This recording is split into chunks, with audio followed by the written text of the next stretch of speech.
Bom, então, para começar a falar de constipação intestinal, a gente tem que entender um pouco sobre como é que é o hábito intestinal normal. Então, depende da idade do nosso paciente, né? Então, se a gente está falando de um lactente, a gente sabe que lactente que recebe leite materno exclusivo, pode ficar até 10 dias sem evacuar e está dentro da normalidade. Ou normalmente, se está com uso de fórmula, pode ficar pode evacuar até 4 vezes ao dia, e isso está dentro da normalidade. O importante é não ter fezes endurecidas. Depois, uma criança abaixo de 2 anos, a frequência intestinal é 2 vezes ao dia. Crianças acima de 4 anos começa a ser o hábito 1 vez ao dia. Existe a escala de Bristol, que ela nos ajuda a identificar o formato do cocô. Então, normalmente, quando a criança é maior, a gente consegue perguntar para a criança, eles nos apontam e a gente diz como é que está o cocô, né? Como é que é o normal para aquela criança, para aquela família. E aí eles acabam nos apontando. Então, isso é um indicativo de como que está as fezes, se elas são fezes mais constipadas ou não. A evacuação, ela envolve a musculatura do assoalho pélvico, do sistema nervoso central, do sistema nervoso entérico, e a partir de 18 meses começa a iniciar esse controle do esfíncter. Até os 4 anos, normalmente, ele já é estabelecido. 95% da constipação, a origem é funcional. O diagnóstico da constipação intestinal, ele é clínico. A gente não tem nenhum exame que precise ser feito para fechar o diagnóstico. Existem critérios clínicos que a gente consegue fechar.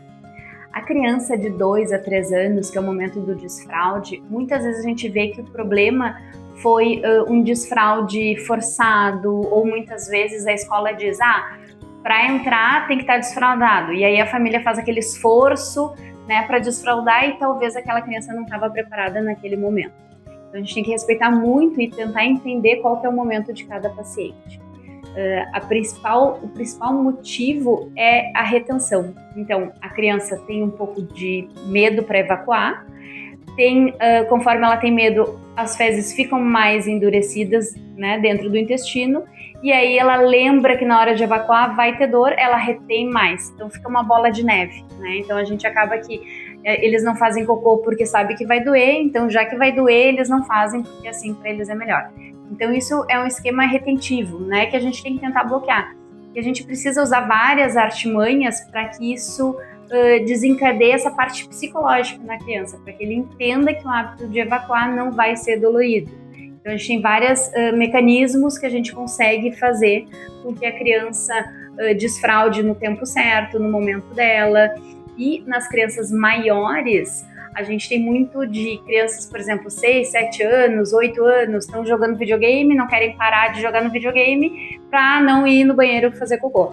Ou então, faz rápido, se limpa e já sai correndo, não espera o intestino trabalhar, o intestino fazer aquela força, descer. Então, isso também é um dos motivos. Ou então, aquele adolescente que está só no videogame ou que dormiu toda manhã, não se mexeu a manhã inteira, e aí a gente tem um intestino mais parado, né? Um hábito intestinal mais lentificado. Então, esses são os principais motivos de constipação funcional.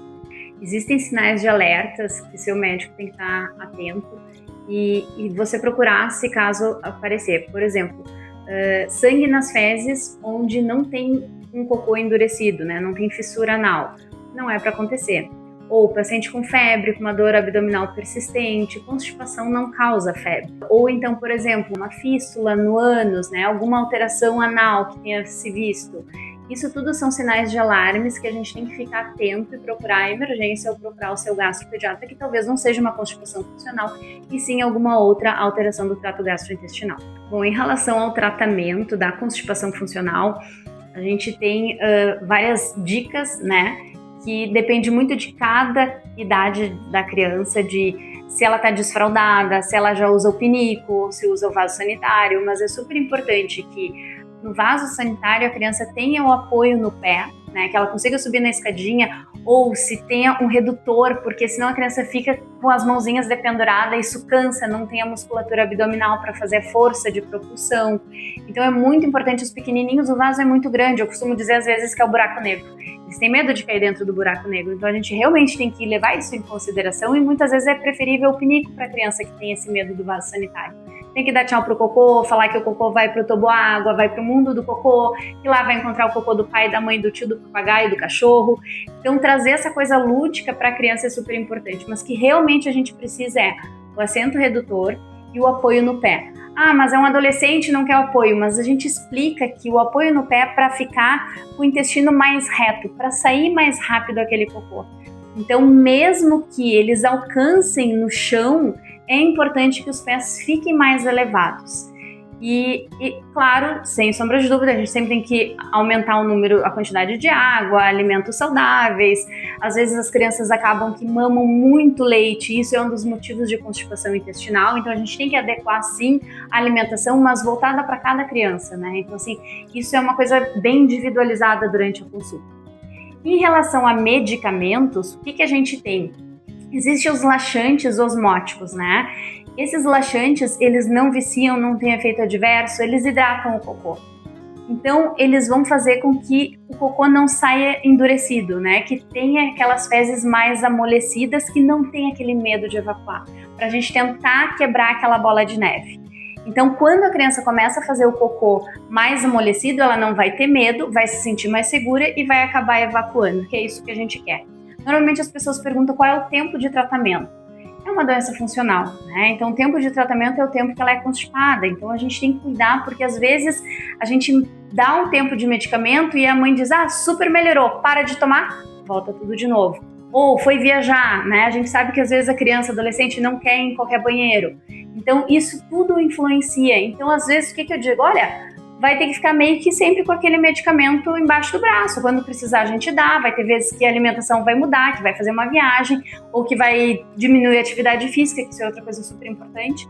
Então, dependendo do tempo, do momento que tá, a gente vai ter que usar mais, usar menos, vai ter vezes que vai poder parar, mas é importante que saibam que é um tratamento crônico. A constipação intestinal pode ser algo mais complexo, mas com essas dicas a gente consegue resolver.